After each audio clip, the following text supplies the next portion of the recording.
Hi, everybody. It's 2 o'clock. We're going to start the webinar soon. We're going to give it just another minute or two after 2 p.m., just for any stragglers that are coming in a little bit late. But we will be getting started here in just a couple minutes.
All right, let's get started. It's 2 past.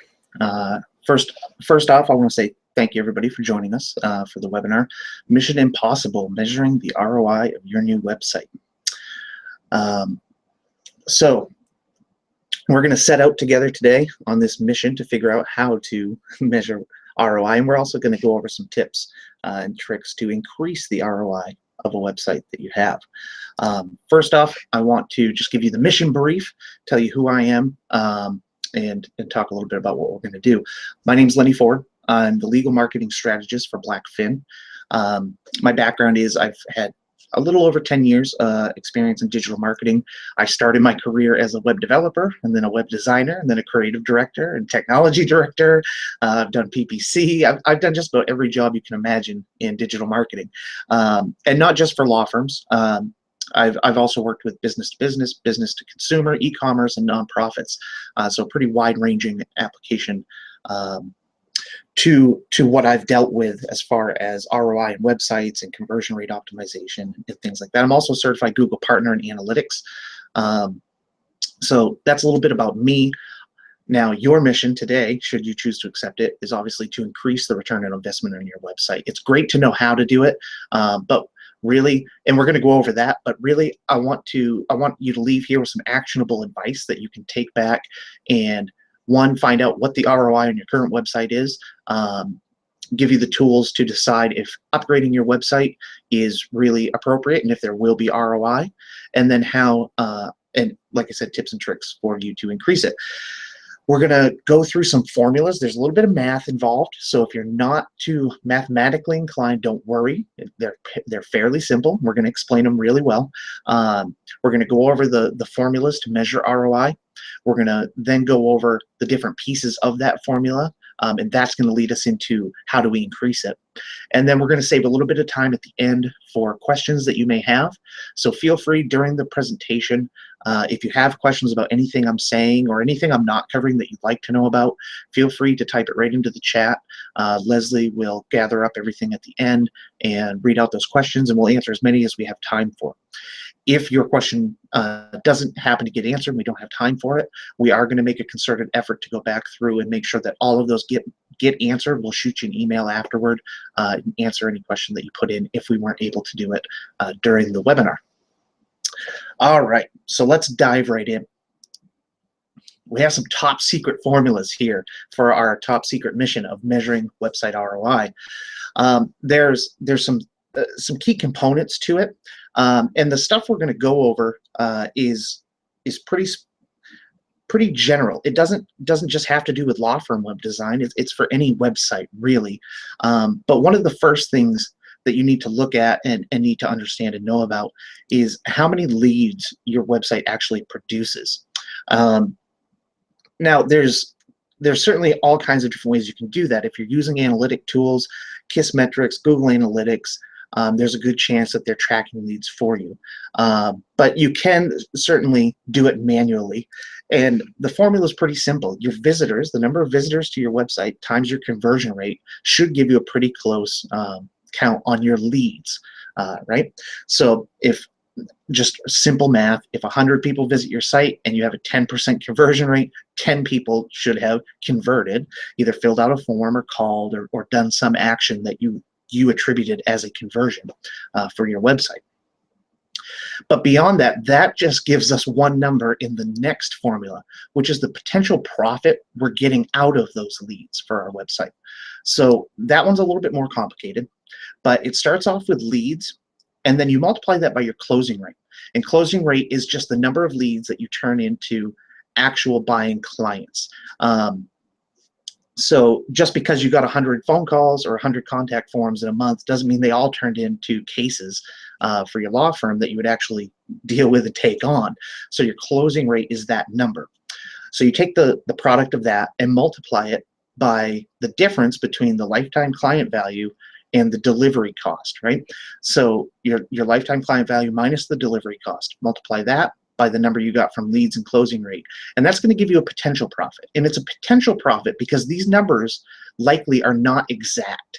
They're going to be averages, just because unless you are just like amazing at tracking every little thing that's going on in your firm, these are going to be averages.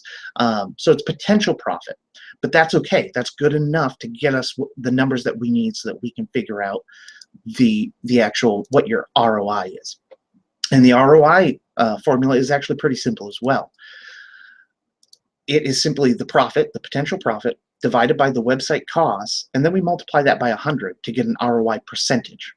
Now, ROI can be expressed in a few different ways, and I wanted to touch on this before we move on, just so we're all clear, because it doesn't matter which way you look at it. It just matters that everybody who you're talking to understands how you got there. And what I mean by that is, think about any other investment, like the stock market. If you invested $5,000 in the stock market and bought stocks, and at the end of the year, your broker said, hey, we got a 2% return on your investment. Your investment was $5,000, so you got a 2% of that $5,000 on top of the original $5,000, right? But if that return was positive, 2%, right, you have your original investment back. It's already there. It never went away. You just gained money on top of it. But if that investment broker says, we had a negative 5% ROI, well, you lost money. You lost money out of that initial investment. It's a little bit different when I think about websites and when I talk about ROI. So that's why I wanted to explain this and make sure we're on the same page. Because the website, that money you invest in the website is gone. You paid it to someone, right? You invested, $5,000, $10,000 in a website, it's gone. You paid it to the company. You don't get that back the same way you would from stock market if you got some gains in the stock market. Now, ideally, you do actually make that money back. But in my mind, I think we need to at least have a 100% return on our investment to get our money back, right? That's why I multiply it by 100. So if I paid $5,000 for a website, but it made me $10,000, that would be a 200% ROI because I got my initial, which is the 100%, plus I doubled it, so another 100%, so a 200% ROI. You could, again, see that as saying you got 100% ROI if you discount the initial investment. So it's all how you look at it, but it's just important that we're all on the same page with the way we're going to talk about it today so that it's clear. As you go away from here, you can adjust this to however you want. You don't have to multiply it by 100. You can kind of get an idea of some different ways to talk about ROI. But those are our formulas. These are the three formulas we need to kind of get our ROI number for our website. So let's look at a practical example. I took some real world numbers and we're going to plug them into these formulas and see how it all pans out. So leads. In my example, for 1 month of the analytic data that I took a look at, there were 4,722 visits. The conversion rate on that website was 1.5%.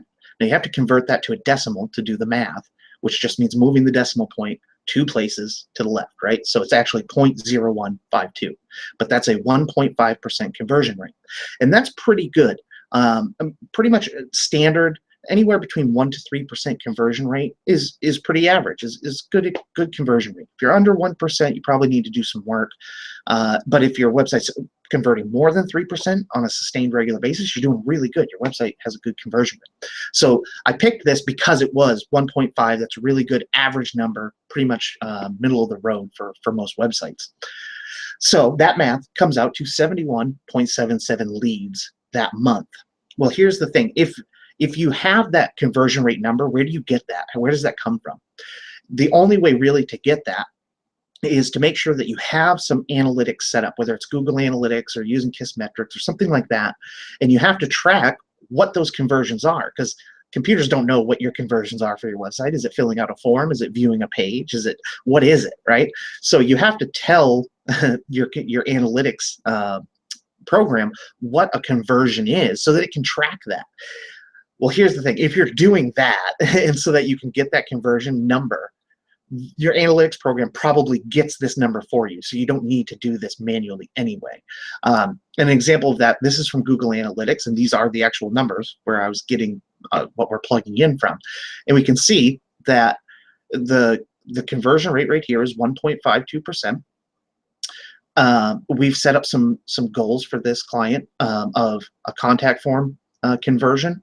We're tracking phone calls, and this is a really important part of this. To know the real ROI of your website, you really have to track any way that they can contact you, which means in this case, we use a company called CallRail. And what happens is it actually changes the phone number on the website to a new phone number that's not their real phone number that then gets tracked. So we know the only way anybody can get that phone number is when they visit the website, because it's not listed in any advertisements anywhere. It's nowhere else except on the website. And it happens kind of automatically each time the website is loaded.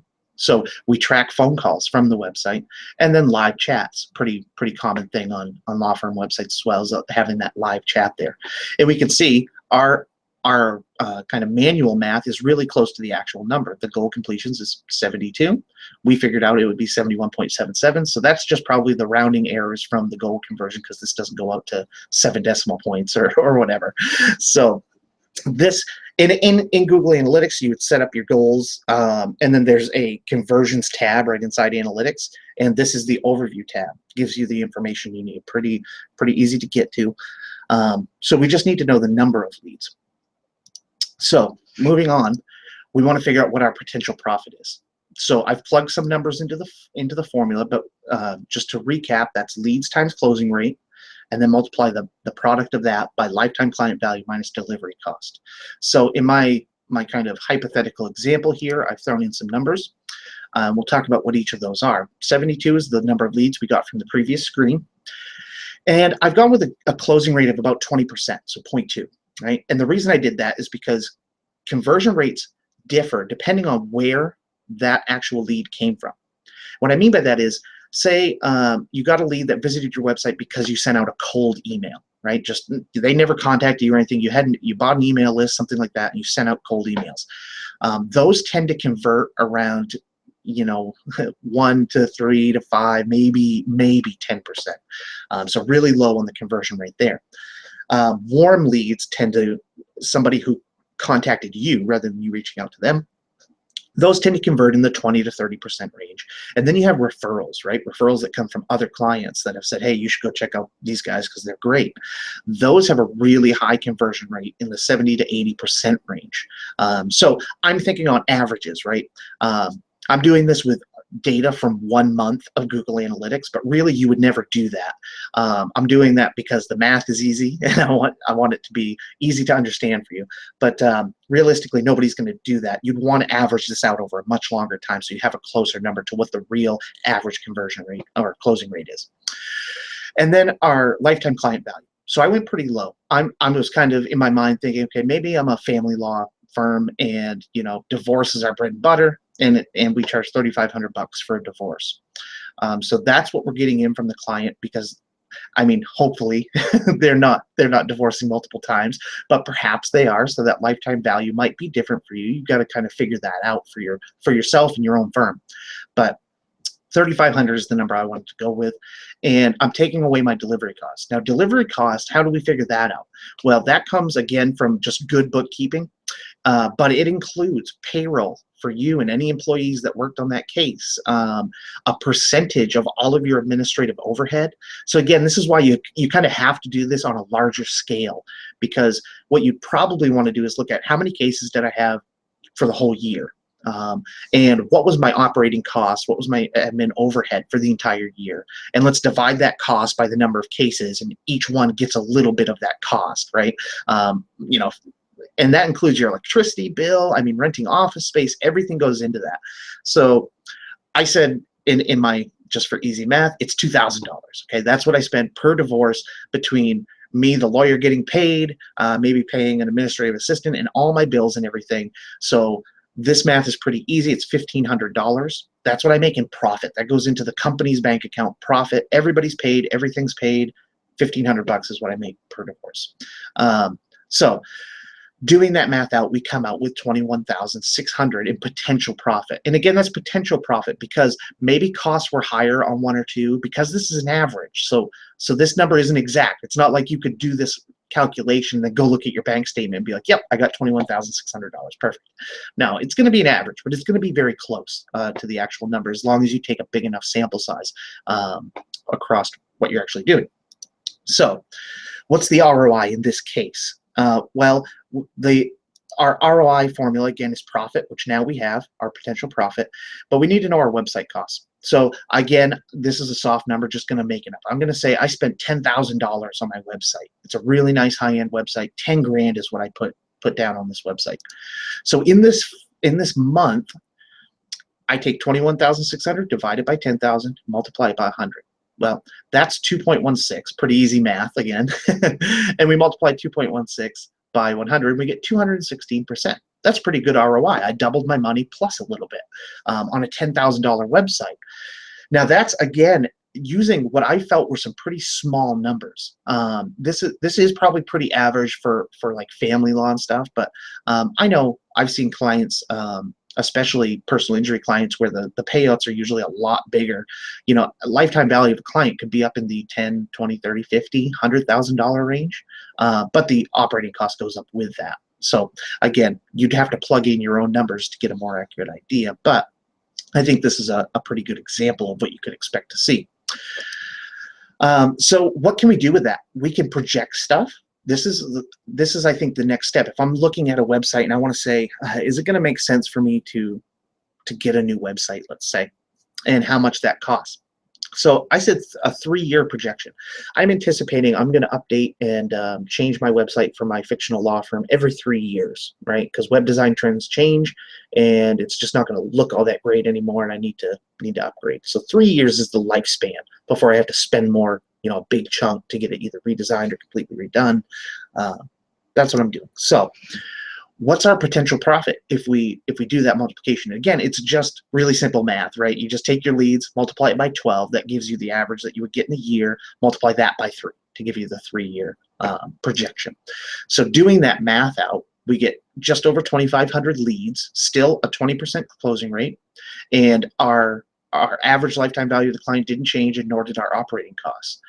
That means that we should see just over $750,000 in profit. Again, that's profit after everything's paid. So what does that mean? What does our ROI look like for a 3-year projection on that website? Well, it's pretty good. And you'll see the number went up. I said 10,000 before, and I think that's right. That's what I paid for my website. But I'm anticipating over 3 years, I'm probably going to want to make some changes to the site in the interim, maybe add content. Maybe I'm going to purchase some blog posts or purchase some content from a content writer. Maybe I'm doing a little bit of SEO work, something like that. Or I'm paying a developer to do some stuff to my website. So I kind of thought, you know, maybe half or so of the website I would spend again over the course of 3 years just to make updates and stuff to it. So that number went up to 15,400 over the 3-year lifespan of the website. And we can see that ROI number is pretty crazy now, 5,049. And now I'm basing this again on 1 month of data, and that's not really good. You'd have to do this for a much longer period. But With an ROI like that, when you see that number, you kind of go, well, it doesn't matter if I was off by half on all my numbers.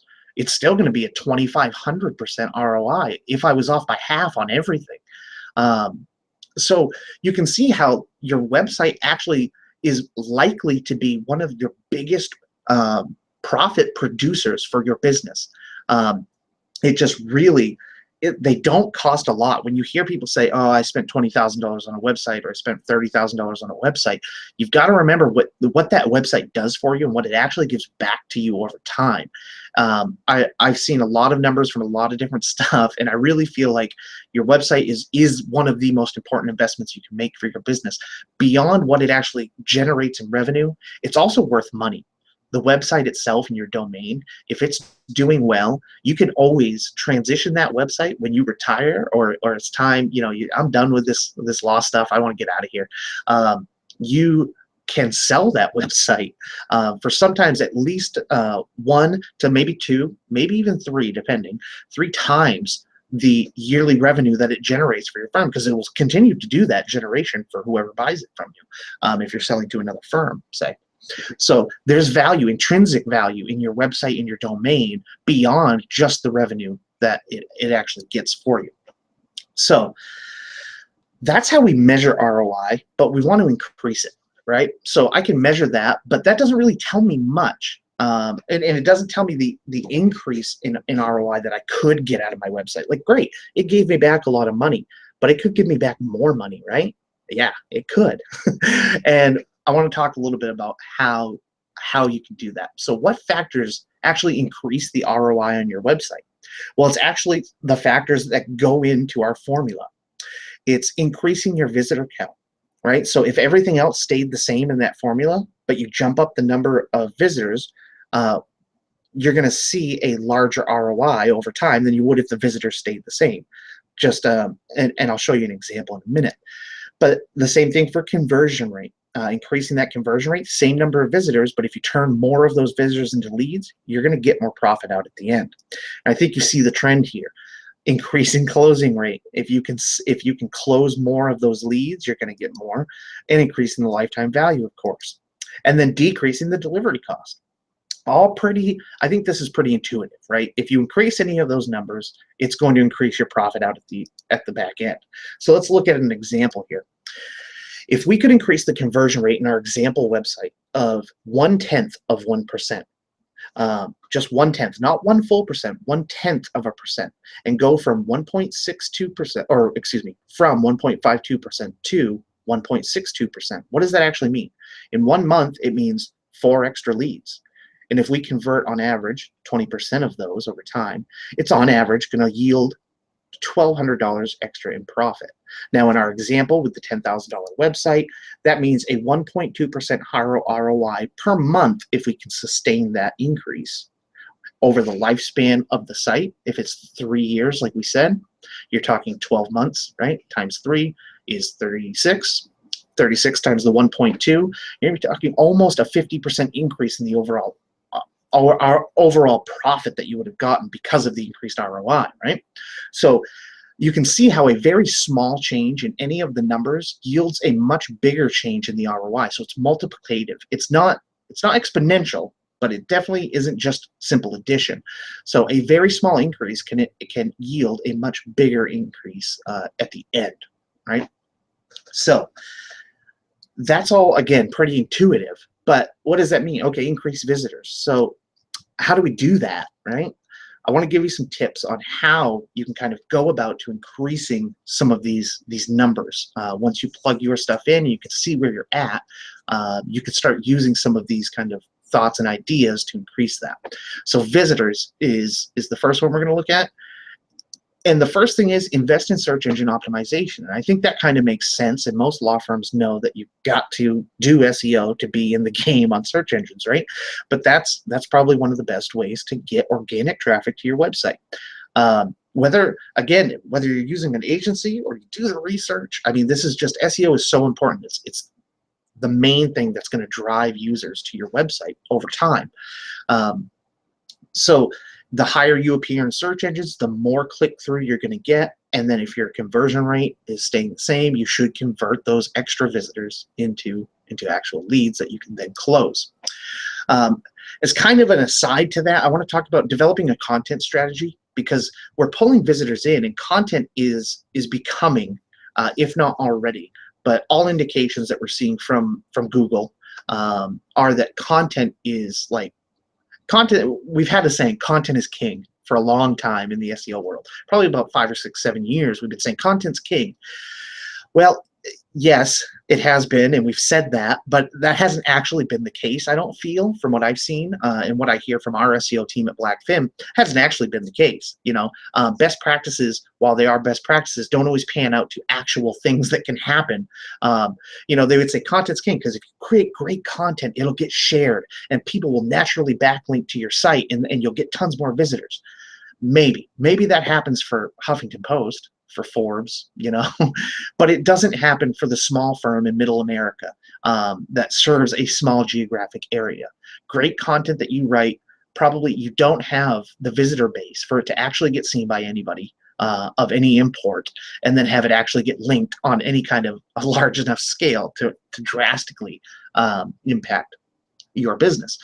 But now we have seen, probably in the last year or so, Google is always working on its algorithm, but it seems like they're making a really big push and getting much better at identifying what quality content is, and making sure that stuff surfaces to the top of the search engine result pages. So developing a content strategy is a big piece of this, and a big piece of the SEO puzzle, and it's something that you can do on your own.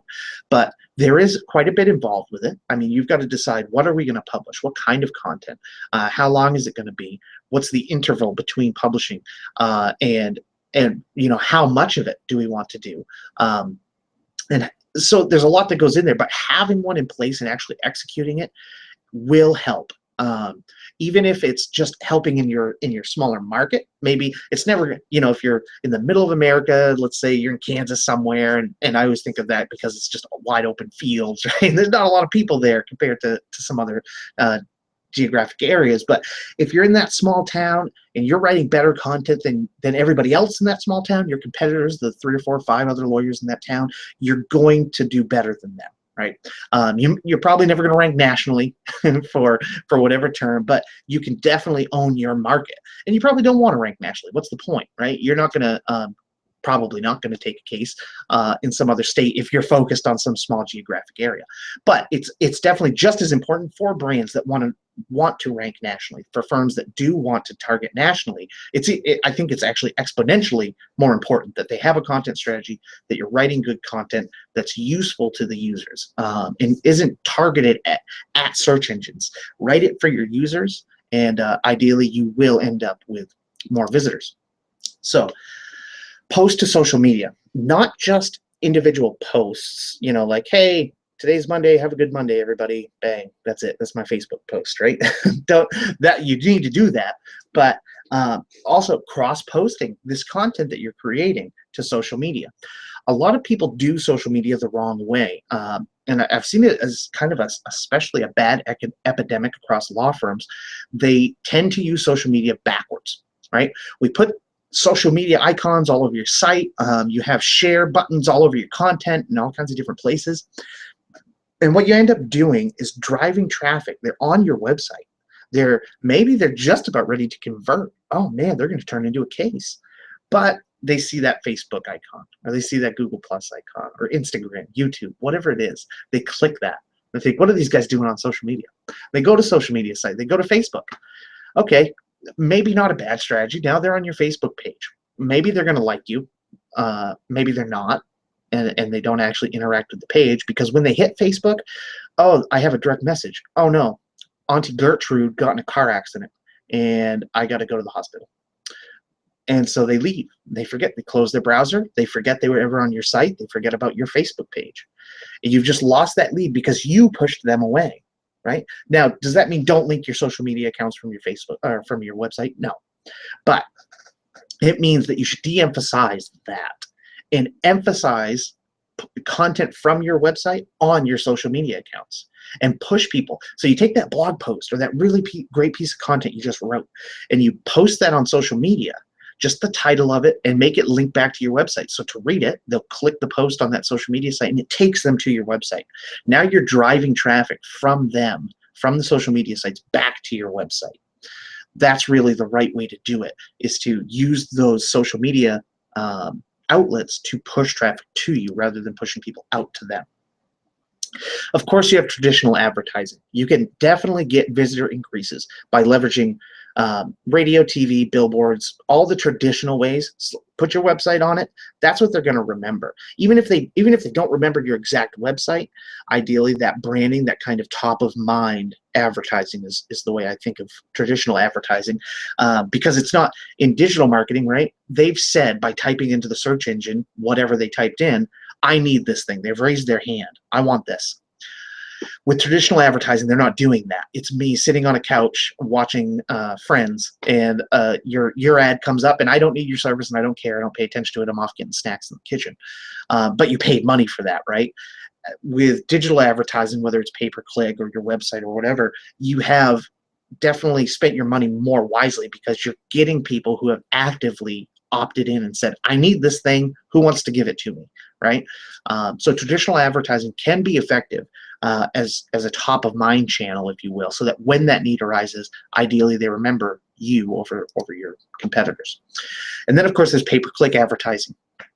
If SEO is a slow burn strategy, right? It takes time to move up in the search engines. It takes quite a bit of time. It's not an overnight thing, but pay-per-click advertising is. Pay-per-click advertising, you can set up a campaign, write your ads, create a landing page, and be in the #1 spot of Google tomorrow morning if you wanted to. It'd be a lot of work. It might take you a couple days actually, but just to set everything up. But the idea is that it's instant, right? But you pay for that privilege, right? But it's a great strategy in combination with SEO, using pay-per-click first and then weaning off of pay-per-click as your SEO strategy takes hold and you start to raise in the search engines organically. Really good kind of 1-2 punch to getting more visitors to your website if right now you just don't have the visitors that you think your website needs or could handle. And then there's video advertising. This is one a lot of people forget.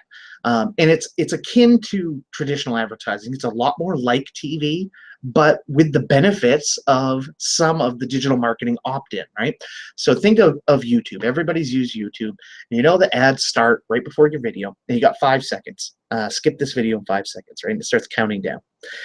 If you can get your website address and a key message shown on the screen for those first 5 seconds, that's an effective ad, because you can then also, with that, like I said, tapping into that opt-in, you can make sure your ad is shown over content or before content that really is applicable to what you're trying to get at, right?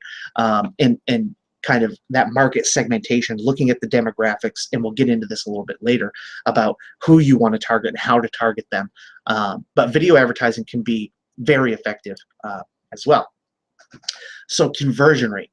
And this is kind of I think a much more a buzzword, you know, conversion rate optimization, and not in a bad way that a buzzword like it doesn't mean anything. It's just this is popular, and it's because it works, and it really does do stuff. If you can raise that conversion rate, you will end up seeing more profit out of your website and higher ROI. So the first thing I would recommend is get a conversion rate optimization audit. I'm guessing most of the people here watching this that come to this type of webinar aren't conversion rate optimization specialists. But they are out there, and they're very good at what they do. And I would absolutely recommend, at the very least, have your digital marketing company, even if they don't have, you know, a quote-unquote conversion rate optimization specialist, they probably have some ideas that will work really well because they've been doing it for a long time. Take advantage of the experts is really the advice here. Talk to somebody who's done this, who's done it over and over and over for lots of different companies, because their advice is sound. They've seen it work. Get their opinion, and then take that change and actually do something with it, right? The stuff that they suggest. Well, what do you do with it? In conversion rate optimization, split testing is the biggest thing. And what is split testing? It's where you take changes that were suggested to you for your website, and you show a portion of your visitors the original page, and a portion of your visitors the new page. And this is actually really easy to set up and is built in to Google Analytics, but there's also plenty of third-party web apps and services that are specifically for A/B testing. But like I said, you can do it for free in Google Analytics through the Experiments tab in Google Analytics. So you set up your split test. Google will serve one version of your page to half your users and one version to the other half, or any percentage that you decide. And then over a big enough sample size of visitors, you can tell which one performed better, and you make the change that performed better, or don't make the change if it didn't perform better. And then you test a new hypothesis. Or a new change to the website. So some of the things that are very typical to look at if you wanted to kind of, maybe you can gauge your own website a little bit before talking to an expert. Your calls to action. Do you have them? Right? That's the number one thing. You don't have to split test a call to action if you don't even have one. If you don't have one on your website, add one. What's a call to action? It's a button. It's a click here, act now, free consultation, call us today. It's a big, not shiny, I was almost going to say shiny. Shiny's out, don't do shiny. But it's a big button that tells them what you want them to do. What's the action you want a visitor that comes to your website? What do you want them to do? Make it super clear, right? And if you do that, you'll definitely see a higher conversion rate. Now, if you already have a call to action, maybe you can tweak that.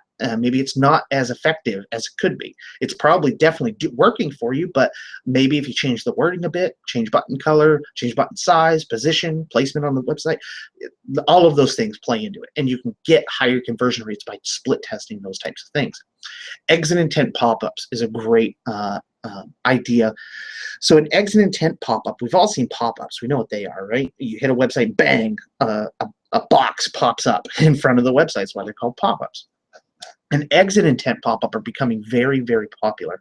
And what they are is we can actually detect with today's technology whether it seems like you're getting ready to leave the website. So your visitor comes and they scroll down the page a little bit, and then they move their mouse up towards the top of the screen, like they're going up to that back button, or they're moving towards the actual address bar, right? So we can detect, let's say, like when they get within 10 pixels, like really, really close to the top edge, we know that they're definitely leaving. It's not that they're just moving their mouse to click on something. They're getting ready to leave. At that point, we can trigger a pop-up. And it's a Hail Mary pass that you have nothing to lose at that point. They are leaving anyway, right? And they haven't made that conversion. So one last ditch effort, you can definitely capture some of the people who would have left with a really enticing offer. You know, maybe it's a white paper, maybe it's a guide, 5 reasons to do this, or here's the 5 insurance myths, or whatever it is, or just, you know, anything. Try one last time, you know, as they're headed out the door. Hey, by the way, there's this one other thing. Even if it's just, you know, a value proposition of, hey, we're sorry to see you go, but really, really think we would be good for you. You know, something. Take that last ditch effort. Adding case studies to your website. So results from cases that you've litigated, or anything that you've done that shows extraordinary results for past people. And we've all seen it, and this is pretty standard across the country for law firms, right? Past results don't indicate future results, right? You kind of can't do that, and you can, but you can show those, but you just can't be like trying to say, hey, this is what's going to happen for you. The person's going to make that connection in their own mind anyway, and in most cases, and make sure that you check your own state laws and well, what your bar association allows and doesn't allow, but in most cases you can put that stuff there as long as you have a disclaimer down at the bottom of the website that says, hey, past results don't necessarily indicate what's going to happen up in the future. So that is something else you can look at. Case studies with pictures of the people, the actual case results, what the problem was, and how you uniquely solved it for your client can be very impactful and up your conversion rate. Now, mobile optimization, I put this in the list not because it's really something that you would A/B test necessarily, but it is just so stinking important that I couldn't leave it off. In our analytic data across many, many law firms across the country, different geographic locations, different market sizes, 30% is basically kind of the average low number that you're going to see for mobile users on your site. 35 to 45% is about normal, and I've seen many websites that are well over 50% for the number of or percentage of users that are on a mobile device when they go to the site. If you don't have a mobile optimized website, you are leaving money on the table. You're just walking away and saying, you know, I don't care about any of those people. I only care about people that are going to be on a desktop. That's not a good strategy. You have to, today, you have to have a good mobile presence that works well on a phone, and that it's easy for them to convert through that phone. Having a big lengthy contact form on a phone, not good. That's not a good conversion strategy. It sucks. I don't know how many of you have tried it. I've done it. I hate it. I never fill out a form on my phone because I hate the little keyboard. It's hard to navigate through the form. It's just a pain. A click to call button is the best thing you could do on mobile. Just absolutely 100%. Throw a click to call button on there and make sure it sticks to the top or bottom of the page and stays with them no matter what they're looking at. So that option is always there. The instant they make the decision they want to work with you, bang, they can hit that button and call you. Testimonials, this kind of falls into the same thing as case studies. It's not, testimonials aren't as in-depth. They're just really nice kind of you know, hey, I worked with attorney X and it was amazing. You know, it was really great. So testimonials work kind of in that same way as a case study, but they're a little bit easier to digest because they're not nearly as long.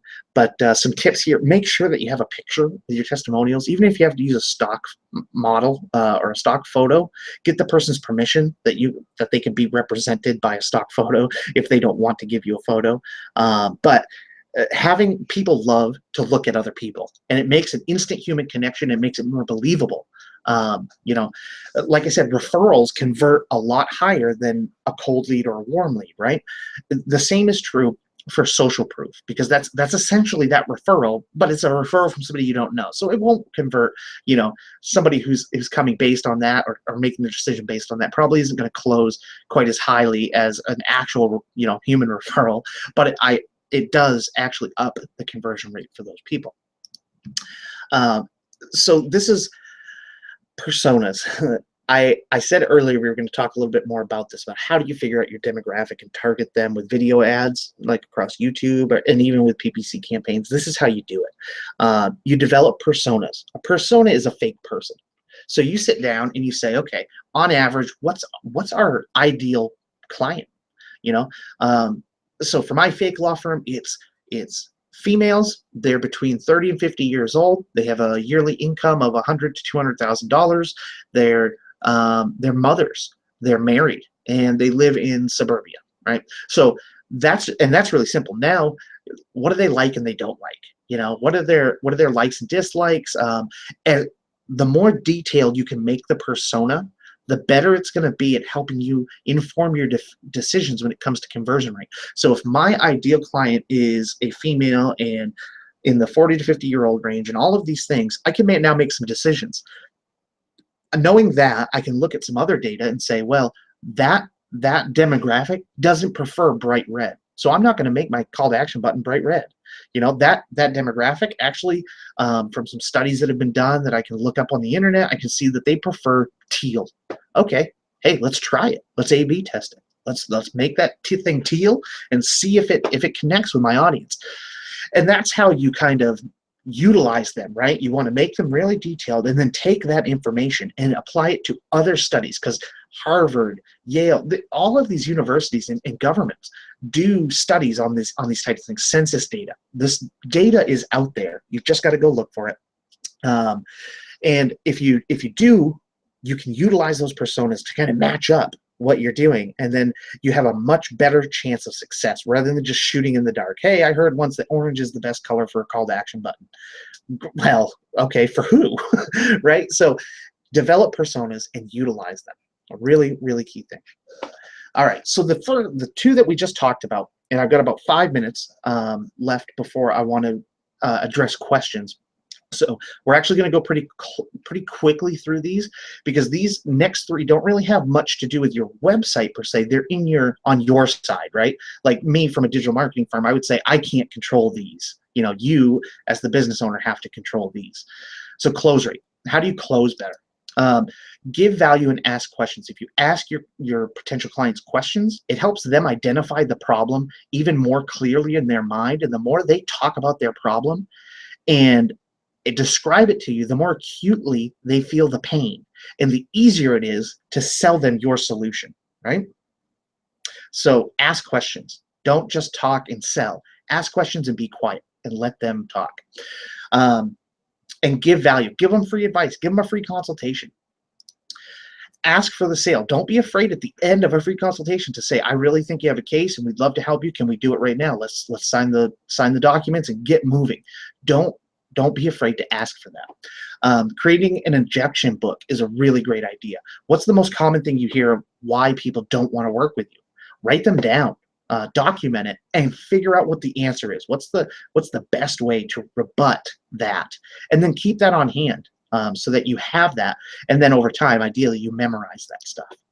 Track everything. So you need to track where the lead came from, what time of day did they call, who was it, everything. Any data you can get is helpful in increasing your close rate, because you can say that, man, it seems like people that call me on Monday mornings before 9 a.m., I don't close any of them.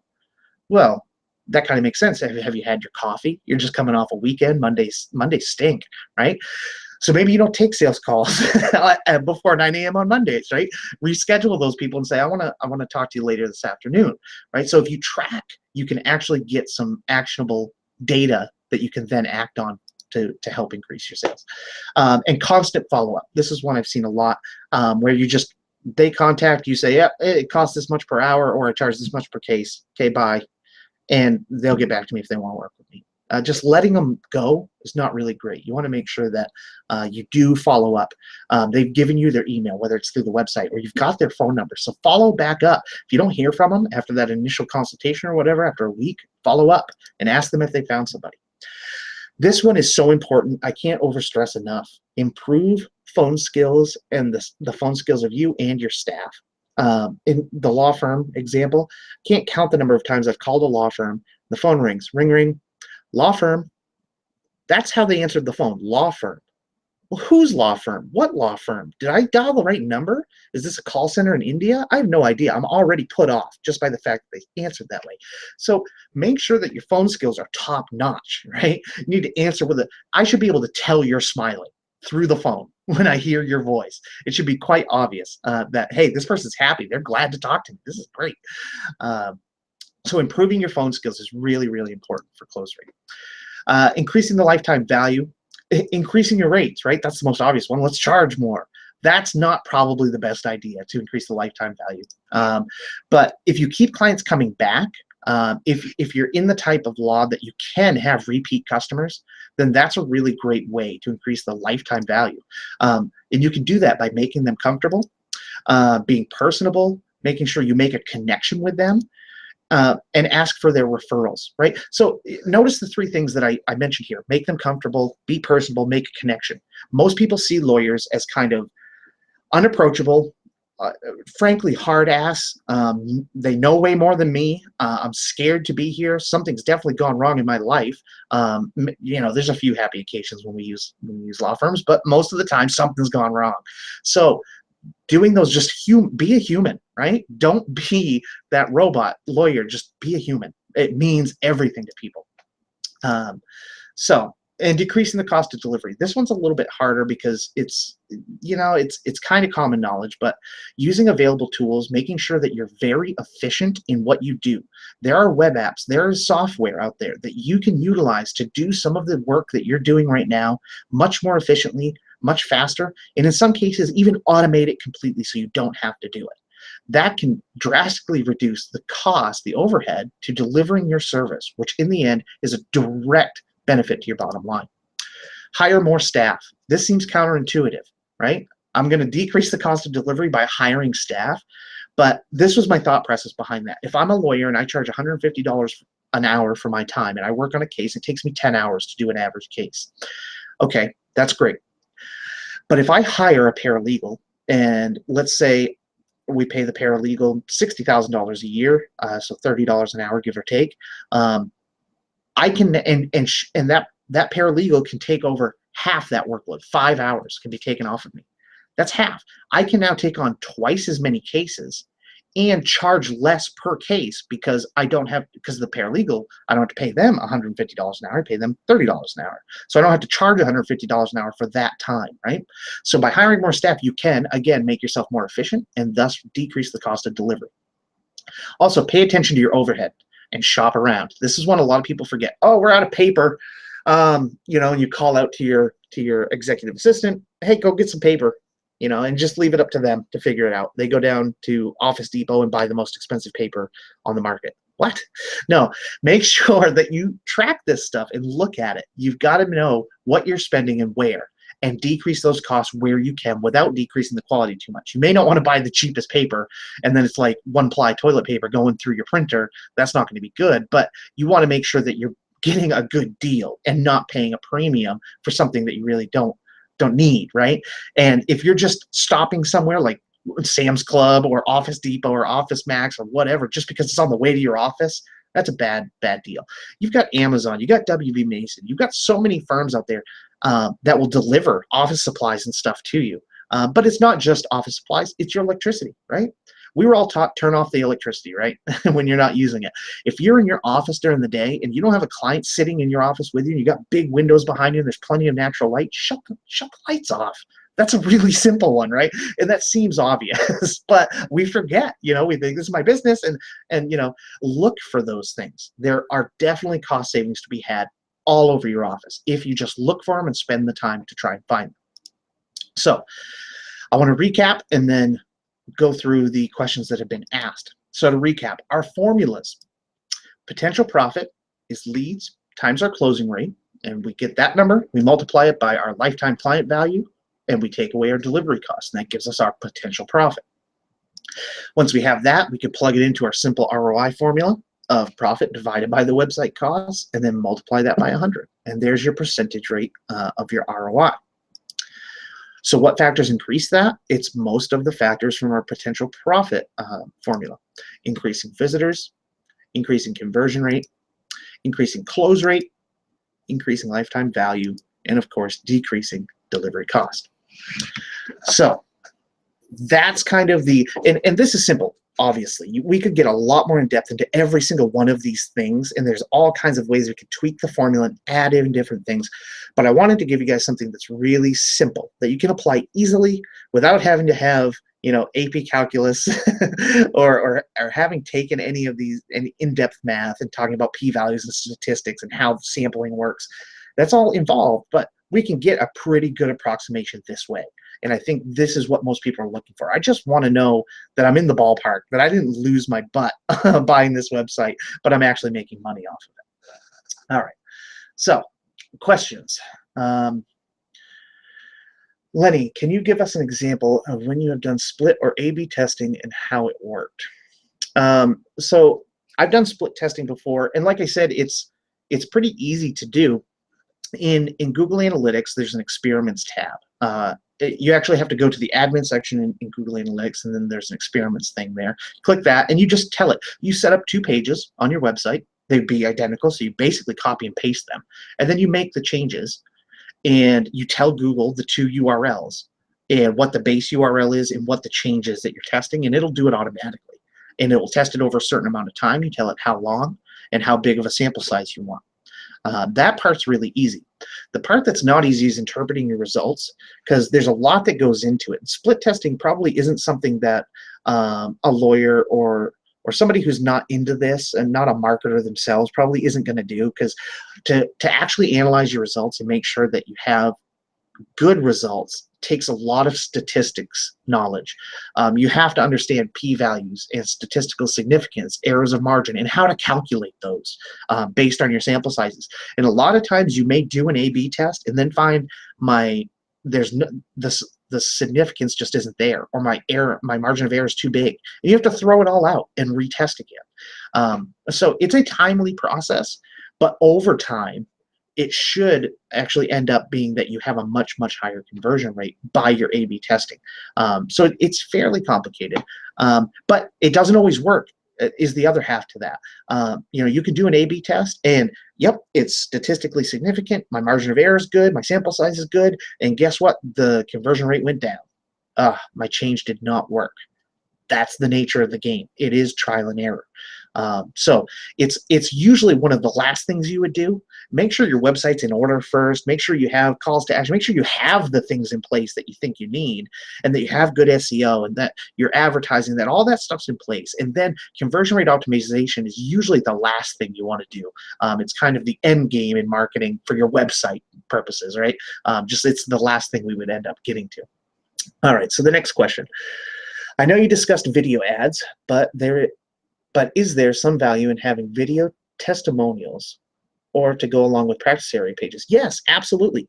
Videos. So I talked about video advertising just in the frame of increasing visitors to your website, but video is actually very important, I think, to the conversion rate piece. I didn't put it in there, but in my list, but I think it is. I think there's absolutely tons of value to having customer testimonials, because it's the same thing as I did say testimonials, but I didn't mention video specifically. But it's the same thing as testimonials and case studies, right? People like to look at people, and if you've done it for somebody else, I'm going to assume you can do it for me. And that's true for all of us. I'm sure you all feel that when you go to a website in your own personal life, and what do you do when you go to Amazon? Do you just look at the product and go, yep, buy? No, before you click that buy button, you read those reviews, and a lot of them are hilarious, and it makes you want to buy the product. I don't know any of those people, but I trust what they're saying, because why would they lie on the internet, right? Nobody does that. No, I think it is. It's a huge factor. So, and videos on the practice area pages, even if they're not testimonials, but they're videos, they're absolutely very, very important. The one thing I would caution everyone against is do not use TV commercials on your website. Absolute worst idea you could ever do. It is obvious within 2 seconds of starting that video that it's a TV commercial and not made for your website. Because we all know what law firm TV commercials look like, right? We've all seen them. We've seen thousands and thousands of them. And nothing will make me close your video and feel kind of just like icky about your website than seeing that video, that commercial. Make videos specifically for the web. And one thing you didn't ask, but I think is also worth mentioning, videos for your blog. Videos as content, right? Use your cell phone and record yourself for 3 or 4 minutes, just talking about some topic that you think would be useful to your clients. Give some free advice in it.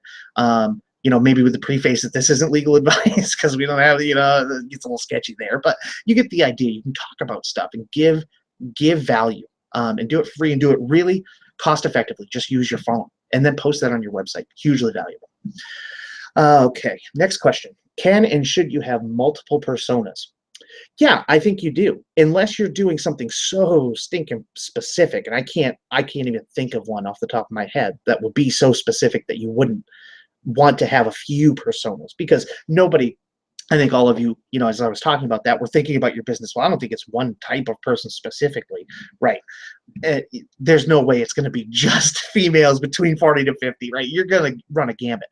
But you make those personas for the different demographics you're targeting, and it just helps you identify, who that target market is and what they may be more interested in. And again, at times you say, well, I made the point of colors based on my persona, right? But you've also got to look at, well, okay, let's say I also had males, in my personas. I had a few different ones. And I'm like, well, but 80% of my business is that female persona, and I rarely get men, but I do get some. Well, that's going to skew me. I'm going to try and favor, the bigger market share of what I'm doing, right? So you definitely should have different personas, but it makes sense to make sure that you kind of weight your personas to what you feel is what you get out of them, what you get for actual clients. All right, next question. Do you have any suggestions for tools we could use to track everything? Specific suggestions, no, because there's what everybody needs is different. It's different per firm, per practice area, what you would actually want to track and look at. But there literally are hundreds and hundreds of tools out there that will track what you need. You just got to do a little research. And realistically, most full-featured CRMs, client relationship management tools, and you can search for CRM, most of them have just about everything you need or are customizable enough that you can then track what you need on top of that. So I don't want to suggest any one in particular because it may not suit your needs, right? But I definitely suggest you got to do your research and you got to think about what does my firm look like, because the needs of the solo practitioner are definitely different than the mega firm that has 100 lawyers, right? They're totally different. What they need to track and what they need to do, and how robust that system needs to be. Okay, I think we are at 3 o'clock, and I don't see any more questions up. So that's going to conclude the webinar. I just want to say thank you guys all for coming. Really appreciate it. I hope you found it helpful and informative. And if you have any more questions, or you'd like more information, or you want to go more in depth with this stuff, I encourage you to drop us a line. You can come right over to our website, goblackfin.com. Fill out a form, contact form on the website, convert so I can add you to my conversion rate,